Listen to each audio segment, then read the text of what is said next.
few weeks ago, I realized that my last commit was from the very beginning of September. And it's so weird because I'm a developer. Like I want to write code. I'm enjoying writing code. But I realized that, okay, I'm also enjoying running the company now. It's a big surprise. I would never think that I would spend, a week without writing code. And here I am just months without spending enough time implementing features. Hey everyone, welcome to Dev Interrupted. I'm your host, Dan Lyons, and today I'm joined by Sergei Egorov, the co-founder and CEO of AtomicJar. Sergei, thanks so much for joining us, and congrats on the $4 million seed round funding earlier this year. Thank you, Dan. It's indeed a great opportunity for us to turn what we've been doing as developers into something bigger. And I'm excited about this opportunity also to talk to folks like you, because now we have the reach. So thanks for inviting me. Yeah, absolutely. You know, I want to start by giving our audience the opportunity to get to know you a little bit better before we dig into AtomicJar. I see from your, background, your LinkedIn profile, that you're a Java champion. At what age did you start learning Java, and then how did you become to be a Java champion? So I've been doing Java development for I think around 10 years, and it wasn't my first language, definitely not. I started with a bit of PHP, a bit of Pascal, and stuff like that. I was also into game development for 7 years, and it was my first gigs were actually a game development project, and it was fun.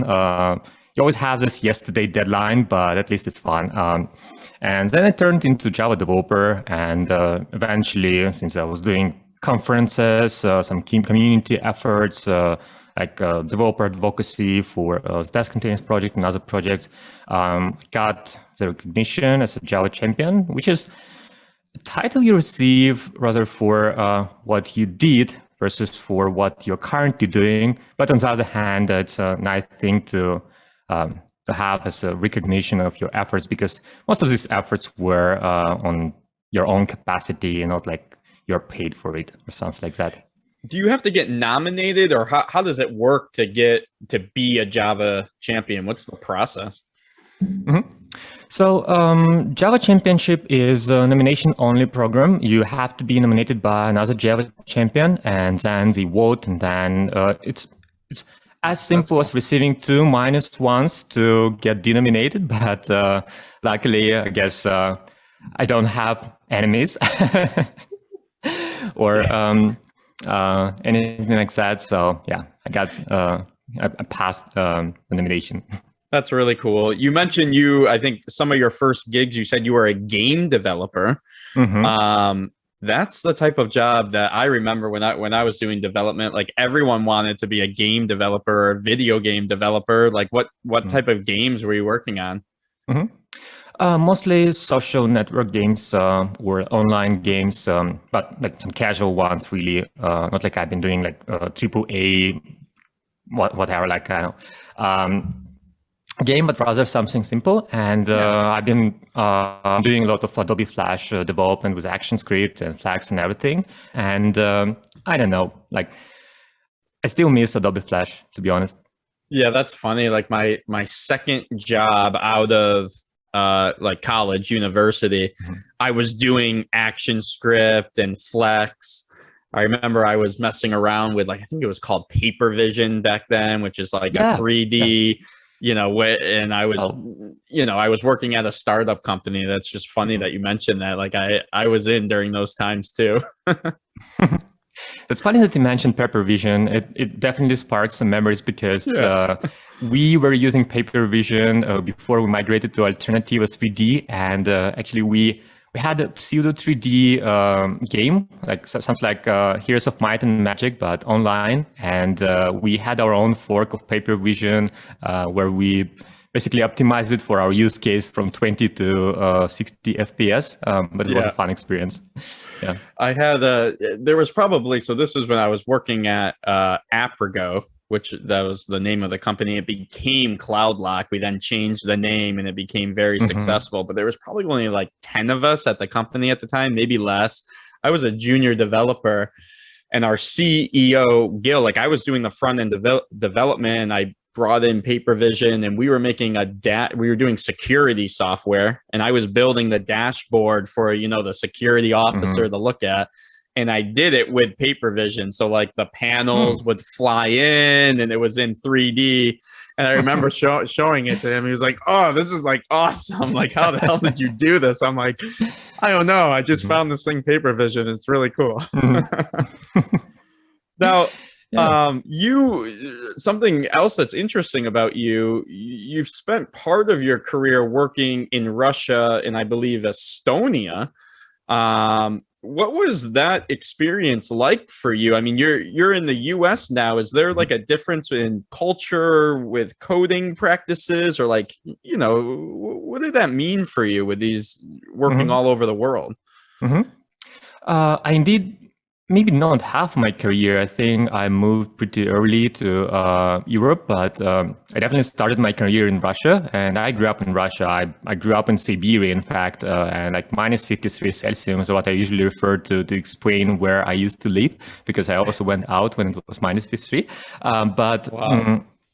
Shortly after, or like right after I got my diploma, I moved to Estonia to work at one of the game development companies called Creative Mobile.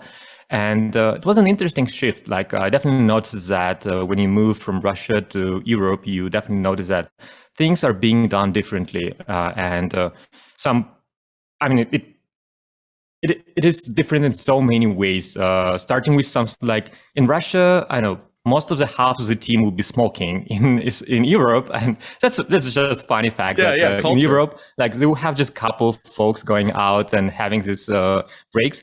And I'm not smoking cigarettes or anything, and I was just using this just to talk about something, because like this kind of cooler conversations or water dispenser conversations, they are usually the best. And I noticed that I'm not having as many of them as I used to have when I was in Russia. But also engineering culture, because in Russia, there are many companies that are outsourcing their workforces. And in fact, before moving to Europe, I spent a good amount of time working at one of such outsourcing companies. We were doing we were doing projects for something like, EA, Zynga, and some other big, really big titles and companies. But we were a small outsourcing company in Russia. Wow, in Europe, there is a lot more product ownership, like companies that create their own products. And for me, it's a much better experience, to be honest, because you are in control of what you're doing, and you also see the impact, because then if you're successful, then you also kind of feel like you can celebrate. It's not like you're you part do of something it more. Yes, because when you outsource, you just like, okay, someone else is successful, and you're like, okay, you're being excited to the next project. Like, oh well. Yeah, I have experience with outsourcing development to Ukraine. And I always felt, from the US, we were in Boston at the time, and I always just felt like, and there's great development talent there. I love the guys and girls there, but I always just felt like, what could we do to make them feel really a part of this project? Like, this is yours. Cause that must be tough. Like you're saying, where you're kind of a gun for hire. Like, okay, I'm working on this project, but I could be assigned to something different really fast. So yeah, that's interesting. I never thought about that perspective. Go ahead. So I just want to say, like, another thing is that some things that you won't notice unless you are from inside is that usually that person who is being 100% allocated to you is also working for 5 other customers with 100% allocation. And then you think that, okay, this developer been working with us for a year, like full time and everything. And then he or she should feel like the feeling of celebration. But then when you look at it, apparently there was someone who was kind of 5x and been working with 4 other customers. And this is crazy, because I don't really understand how people survive at such companies for more than a year, because it's exhausting. That's tough. Have you noticed any differences in coding behavior or practices. Like I'll just give like one example that I've seen. Sometimes I felt like in the US a while back, we were really into the agile movement and how we work together and, all these ceremonies. I've been working with engineers in Israel. These are like brilliant people, super smart people. And they were a little bit more, I think, pragmatic. Like, I just want to get the work done. Like, who cares about all this like agile stuff? Did you notice any cultural with like quality or anything like that? Oh yeah, there is a major difference. It starts with soft skills because in Russia, Russia in that regard more like China, where soft skills are kind of. I'm not saying that it is the case for China, but it's what I heard about China, that soft skills are kind of under prioritized, and then the priorities go to like hard skills and commitment to work and everything.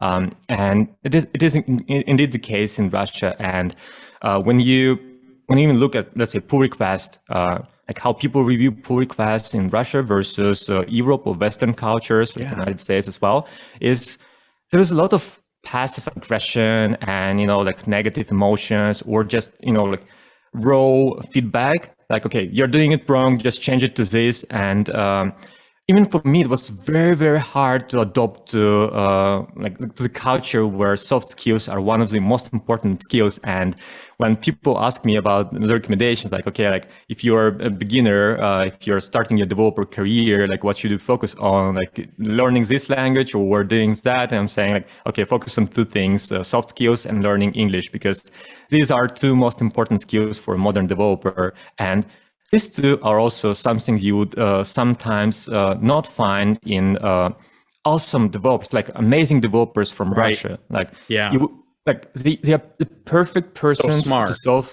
Yes, so smart. But then when you think about integrating them into the team, and I can say that I'm from Russia, and like I have this opportunity to talk about it openly. But also, even me, I feel kind of awkward talking about it, because that's a cultural thing that started, I know, not even tens of years ago, but maybe 100 years ago, with this transition to Soviet Union, and how Soviet Union was like what they were advocating. It was a machine, and then people were kind of gears in this machine, and gears aren't talking, gears are moving, and that kind of affected the whole generation of developers that are coming from Russia. Well, I think I'm really happy that you shared that. We are such a global world now. I mean, we're hiring.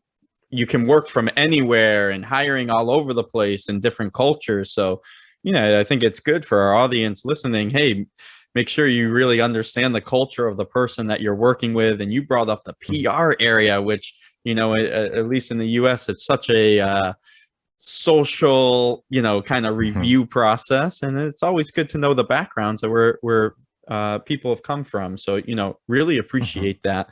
I do want to move us on to our next topic, which is AtomicJar. And thank you so much for that insight and sharing, a little bit about your background. Can you tell our listeners about AtomicJar? What's up with it? What problem are you trying to solve? How did this come to be? Okay, I had a perfect transition to this topic, actually, because when you asked about the culture difference, the second difference I wanted to mention is that what I noticed when I was living in Germany is that people in Germany are really dedicated to testing. They really do a lot of testing, software testing, as opposed to other countries.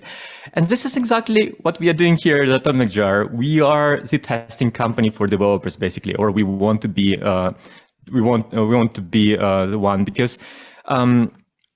When 6 years ago, my co-founder Richard, he created Testcontainers, a project that had a very simple idea. Like it's so simple that one would think that, okay, like what's the point? Why don't I do the same? And why do I need this library after all? But the idea is extremely simple. He was struggling when he was at Deloitte, and he's from the UK, but he was living in Japan back then, working for Deloitte Japan, and he had an issue, integration testing, and how to perform integration testing. But he shared that they sometimes literally had to bring a CD with something like Oracle database to make sure that the environment is consistent across the computers, across the machines. And I can definitely feel the pain, because back then, 6 years ago, Docker was something that was just getting started. It wasn't the de facto solution that everyone is using. It's not even like that today. I mean, we cannot say that Docker is what everyone is using, but luckily most of the developers at least know about Docker. But 6 years ago, it wasn't the case. Docker was in something like 0.9 or 0.8 release. And he figured that, okay, this problem can actually be solved by using Docker. And there are multiple options how you can do it. You can do bash scripting, you can do Fig, which is now known as Docker Compose. But he had a great idea. Since he's a developer and he knows how to write tests, how to write code, why don't we talk directly to Docker? Because Docker exposes API, REST API, or HTTP API rather. And why don't we stop containers, configure them, and do everything from the test as code? So it becomes containers as code with the focus on integration testing. And this solution was so simple yet powerful that it started getting a lot of traction. And 5 years ago, I was working at Zero to Round, DevTools company, with an office in Boston, by the way. Cool. When they were, before they got acquired, their HQ was in Boston, while I'm not sure if it's HQ in corporation address, I'm not sure, but like most of the company was actually in Estonia. And this is where like one of my brightest memories about Estonia are coming from. And I was at Zero to Round and kind of had our own test containers internally. We had this libraries that would talk to Docker, and same idea, but unlike Richard's project, ours was an inner source project. And when I discovered test containers by looking at one of the issues on GitHub, and there is this feature where you see cross-references from other repos, really nice feature, one of the best repos to discover other projects, actually. I know it's test containers, so like, okay, I definitely should check it because I'm in the domain of testing with Docker and I'm looking at something Docker and see test containers. Realized that the library does basically the same thing as we were doing. And I was so happy because it was open source library. So I convinced my managers that we should start contributing. That's what we did. And eventually Richard invited me as a co-maintainer. And ever since then, we've been working on test containers. It grew so fast and gained so much traction because it was simple, but so generic. Like, it doesn't really matter whether you're working on a banking application, if you're working in some fancy startup, or you're developing an application or like backend for, I know, pet grooming mobile app, you would be using test containers because you always need this database to start so that you can run your tests.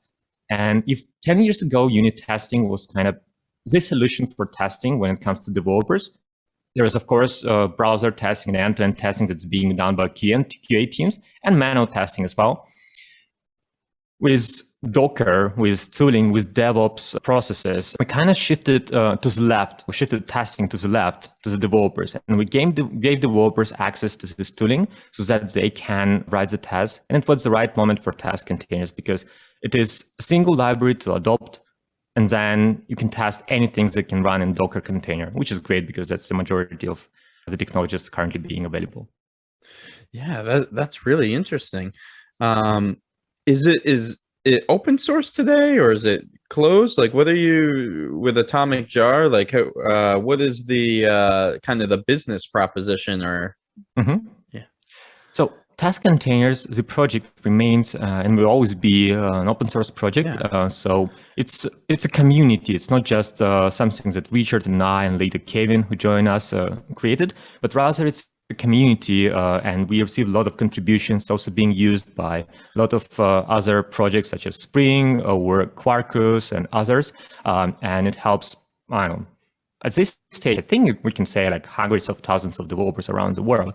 And it makes no sense to not keep it open source because our product, Testcontainers Cloud, that we're developing here at AtomicJar, focuses on the idea of being complementary to test containers by removing this complexity of running Docker, because Docker is a great abstraction, but with great power comes great responsibility. And it is the case with Docker because there was always this conversation, especially with your security folks, like, okay, like, yes, this is super helpful for developers. So the balance shifted to developers. Like, it's very helpful to developers, but then security folks are kind of unhappy that there is Docker and there are CI/CD pipelines or what's not. And with Testcontainers Cloud, we basically remove this this problem or this complexity of having Docker, because Testcontainers Cloud becomes kind of serverless platform, managed platform for running test containers based tests. And instead of starting databases, the brokers and what's not, everything that you start with test containers locally, you'll be starting it in the managed environments provided by test containers, which is a great addition to both local development and CI/CD pipelines. Wow, that's really interesting. How did you end up so you have your first round of funding, right? For your seed round. How did you actually get that seed round of funding? What did that look like for you? So it all started with me going open about me quitting VMware without any other destination a year ago. So I just announced it, and I did like first ever open call in my life. Like previously, I was always changing job when I already had my new contract signed. But since I was at Pivotal and then Pivotal got acquired by VMware, just VMware is much bigger corporation as compared to Pivotal. And I was like, okay, like, I really want to find something smaller than just, large corporation. And I did the open call and thought that, okay, I'll find some new job, maybe at, I don't know, Microsoft, Red Hat or something like that. And then I got contacted by one of our users, Testcontainers users, who is a business owner, and he said that he just migrated all his tests to test containers. He sees the value and it works very well for him. And he asked me whether I considered starting a business for test containers, because like, why would I join some other company? Why don't I start my own? And he asked if we had some ideas, and we did have some ideas, just we never had a chance to execute them before, because we noticed a lot of traction, and test containers became kind of this standard for integration testing when it comes to developers, but it was never commercialized. It was always an open source project. So we started talking, I explained some of the ideas, and we were at the stage where he was ready to write off an angel check. But then we realized that, okay, actually, why don't we go big? Why don't we reach out to VCs? Why don't we do a proper seed round? And then we jumped from a single angel check to a multi-million round. And it was a very interesting experience, because we are developers, like both Richard and I, we are developers, and we don't have this business style of thinking. We had to learn it very, very fast. But it was so cool to see that our engineering ideas were appreciated by business people as great business ideas for the future. And this is how we ended up doing our oversubscribed round with one of the best, really, investors out there for seed stage startups. So I'm really glad about it. Yeah, who are you with for your seed stage? So our seed round was led by Boldstart, which is like, I don't know, if you ask me as the best company for seed stage, I would say Boldstart. They are amazing, and we are honored to have Ed with us. But also we had Tribe Capital, who were leading Series B of Docker Inc. Just a year ago or so. Yes, slightly more than a year maybe. And we also have Mike Chelfin as our third biggest investor, but we also have a great group of angels, including Sneak co-founders, Guy and Peter, and many other amazing folks, which is great because we are here to learn. We are learning as we grow, and the best way to learn is to hear from others' experience, and we have a decent amount of folks to ask about their experiences.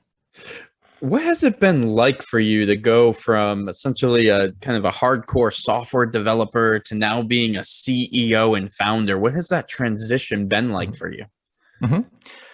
It was fun, not gonna lie, because on one hand, and what's especially not like hard, but you always think about is that obviously you want to be a good CEO, and to be a good CEO, you have to understand what it means to be a good CEO. So first you start thinking, who was your best CEO in your own employment history? And then you start thinking what made them great CEO.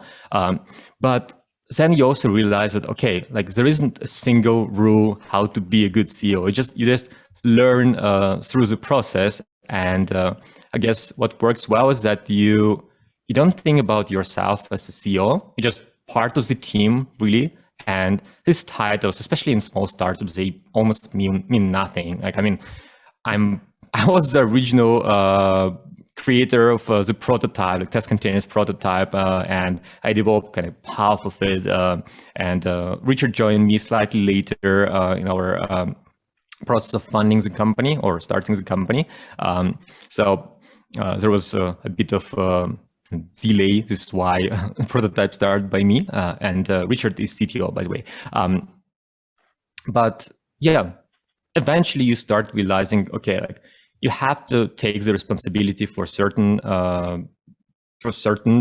things in the company, and you essentially become responsible for it, and you're kind of taking the ownership and becoming the CEO, I guess.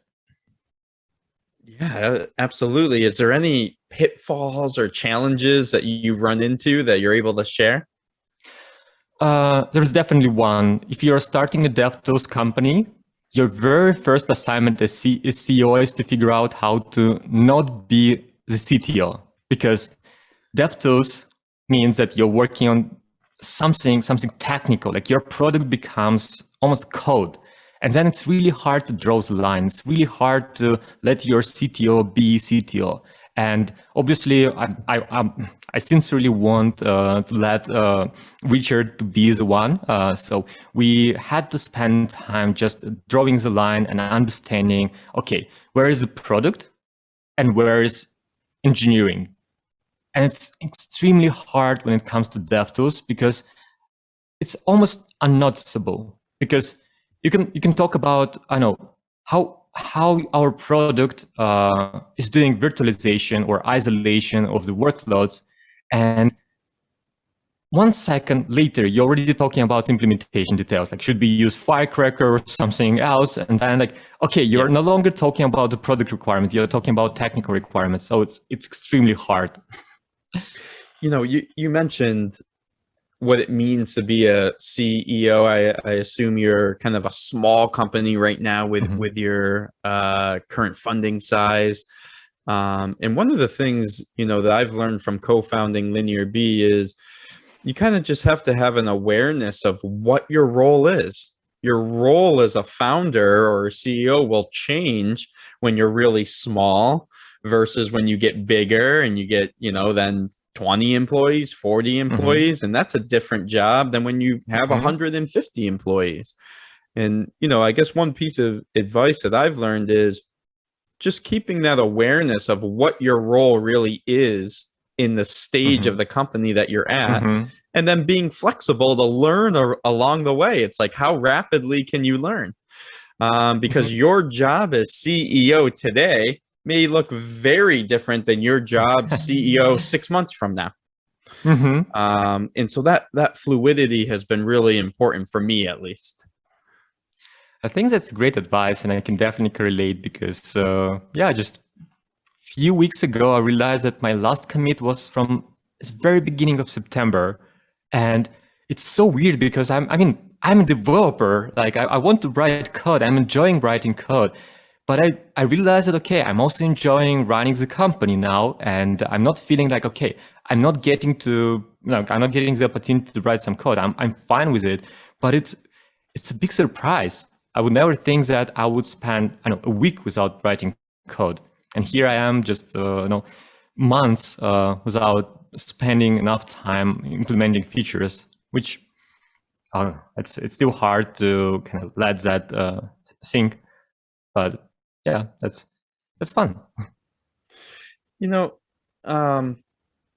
you're building a product for developers, as you mentioned, and you know, us at LinearB, we also have a product for developers. We call it WorkerB. And what I've found from that experience is it almost gets personal. If you were a developer and now you're building a product for developers, you have all of these experiences that you went through.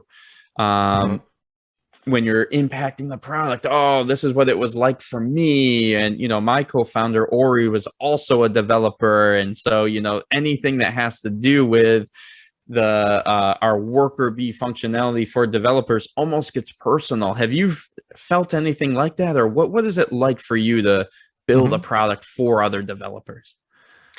It is indeed personal and puts a lot of pressure, because if you're just starting with some great idea, like, I don't know, pet grooming app, and then like it becomes extremely popular, and then, I don't know, Facebook comes and says, hey, I want to, like, buy your application because we see a lot of Facebook users who want to groom their pets.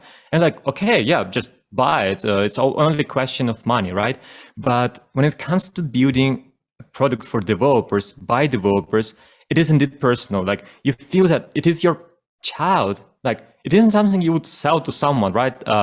And I'm not even talking about the business aspect of the exit strategy and everything, because you still have to think about the business, but rather you have a lot of responsibility for this product, because you know that if you fail, then you won't make someone happy. Because that's what we want to do here at AtomicJar. We want to make developers happy, and with our project Testcontainers, with our product Testcontainers Cloud, it's all focused on solving someone's problem and making someone a happy developer. Because there are so many ways how we can make developers a bit happier, because we are currently, I don't know, it's always, like plus minus, and the more happiness you add to the process of software development, the better. But yeah, it is indeed personal. Like, I don't know how to stop thinking about what we do here as something personal. It's our child now, and we are growing our child, and our job here is to let the child grow, and eventually let him to, like, be free, like, I don't know, go to college and everything. I guess a similar feeling, which I think in a way is unique to DevTools, because DevTools are usually being created for developers by developers, and then it creates this mutual feeling of what you create is what you would use yourself. So if I'm a developer and I'm using AtomicJar, how does my day-to-day development life change? What does it do for me? How does my life change as a developer using it? So what test containers specifically changes in your development workflow is that before integration testing, you would never have the confidence that what you just wrote, let's say you just wrote an ideal SQL query that would solve all your issues, would eliminate a lot of M+1 issues, and just you made a big refactoring, and the tests are passing because you have some, I don't know, unit tests, or maybe you're even using in-memory database, something like H2 or something like that. Then you deploy it to production, or at least staging, and then you realize that, okay, there is a problem because there is syntax difference in what Oracle thinks about how queries should be written, and it's a huge challenge, actually. And then you have to change it. Maybe you run it on your local instance of Oracle. You kind of attempt to fix it, but then a week later you may make a small change, and once again you have issues in production. So lacking this confidence how your application will actually behave with real instance of the database. While with test containers, you actually start a new, fresh instance of the database that you're using, or a broker, something like Kafka, in your test during the development, so that by the right after you write this query, for example, or change your application, you can get the confidence that this change will run fine in production. I mean, will run fine as well, because there's nothing to worry about. And you get this feedback so early that you can experiment, you can test. And my own experience, like game-changing experience with test containers, was when we were migrating Elasticsearch from, I think, 2.5 to 5.0. So there was some major change. And the queries didn't change, the structure of the queries, but the logic inside Elasticsearch changed a lot. And without test containers, we would spend, I know, months, or maybe a couple of months, just testing this by deploying to somewhere, realizing it's no longer working, we need to redeploy and everything. But in our case, we fixed our incompatibility issues between different versions of Elasticsearch, because we had to support both locally at our machines. And then even before we submitted the pull request, we already knew that this is going to work with our production environment. And this is a major change when it comes to software development when you start doing integration testing.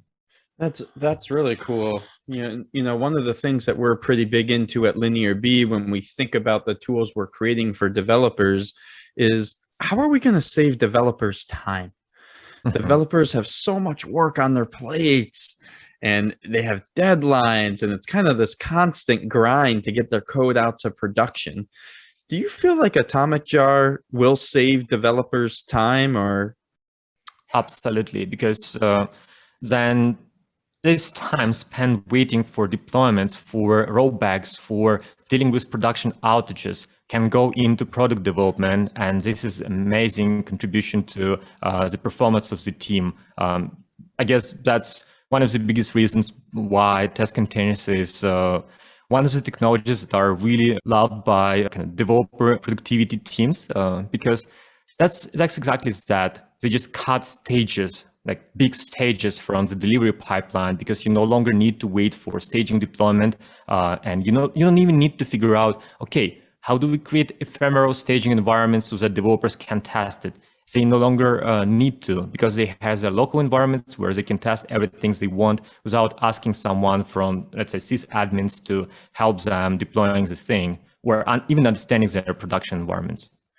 You know, you obviously you have this really interesting tool for the developers that helps them test their code in an environment that is either similar or, you know, exactly like production. I can flesh out my issues earlier on. Where do you see the industry going in testing? Like, are you noticing any patterns, or what do you think is coming next? I think in the testing space, CI goes local. Because if previously CI was something hosted, like you submit jobs to CI, nowadays CI becomes part of your local workflow. And there are various options, like Team City was capable of submitting jobs to CI from the IDE 10 years ago or so. I remember this feature, this remote build, and it was amazing. You could just take your local changes, submit it to your build system that's already configured by your build system team, and you would run your build on the remote system. And as it sometimes happens with great ideas that they should happen at the right time, at the right moment, I guess 10 years ago, it wasn't as appreciated as it would be now, because the more people, more and more people realize that, okay, we should actually use clouds not only for our production deployments, but for our development workflows, for what we do as developers. There are cloud IDEs, which are another great idea where you could just run everything on cloud, and then you don't need a lot of resources on your laptop. The only thing you need is a decent internet connection. And this is where I see, where we should focus, at what we should focus the most right now, like how to make sure that every developer has the right internet connection. And it's great to see that the industry is very well aligned with that as well, like this 5G, I know, Starlink and everything. It's great to see that, okay, there is a focus on making sure that internet becomes a given and not a feature of your environment. But yeah, I think the biggest trend is basically shifting CI to the local environment. And I see a lot of opportunities in this space, because then it will also come with some ideas, something that Gradle, for example, are doing, how we could avoid rerunning the same test if we already run it locally. And they have Gradle caching, where you could just cache the result of a test run. But I believe there is much more. You know, yeah, really interesting points there. And it sounds to me like some of the concepts that you're doing with AtomicJar is to bring that production type environment, shifting that left. Again, I'm testing my code and then in a, I guess, a container that is more so replicating production. There is another school of thought of, hey, you know, we need to get our code out to production as fast as possible. Small chunks, and we're also almost like testing in production, not in a negative way, but in a controlled way. How do you think about balancing like speed, getting out to prod with testing, maybe versus doing more testing earlier on in the software development process? Actually, it's fun that you mentioned testing in production, because that's something that I've been thinking about, and I was actually struggling to find good examples of who does that other than Facebook, if I remember correctly. But that's an interesting concept. I guess in the future, we'll see some major changes in that space. Like, okay, how do we control, or how do we reduce the impact of what we run in production? Can we run experiments in production? Can we ship to production with more confidence? But I also don't feel that we are there yet.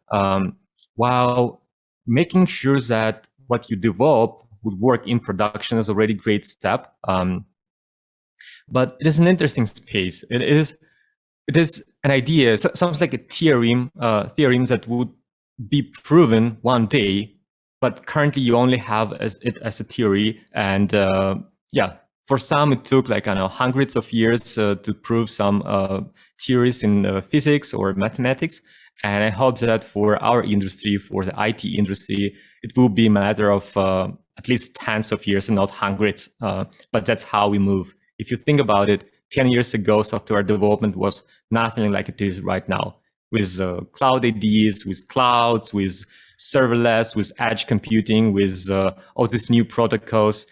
Yeah, it's no longer boring. It's no longer a single choice of database. It's at least 3 options per use case. If you need Kafka, you also have Pulsar, Pravega, Redpanda, and others. If you need a database, then you have Postgres, Oracle, MS SQL, and others. And this is crazy. Sergei, thanks so much for taking the time to sit down and talk with us about your background and founding AtomicJar, and how you think about testing and kind of the future of work with quality. It's been a really good conversation. Thanks. I really enjoyed the conversation. Some really nice topics, some unique topics we discussed here. Speaking of my background, because usually I have slightly different background, and some of you who know me may know that already, but currently I'm at reInvent, so I apologize for the quality of my video, but at least I can give you some nice view. Absolutely. I hope you're having a great time at reInvent. I always like to give, our guests an opportunity to close out the podcast with something they're interested in, some type of pitch. And I know you're working hard on AtomicJar. If I'm a developer and I want to either get involved with AtomicJar or use AtomicJar, where can I go? So we just announced our product, and that's a big relief, because it was really hard to keep it in secret. And now everyone can sign up for private beta, and it's really for everyone. Those who never tried test containers, but maybe they couldn't run it because of Docker or something, and with Testcontainers Cloud they finally can.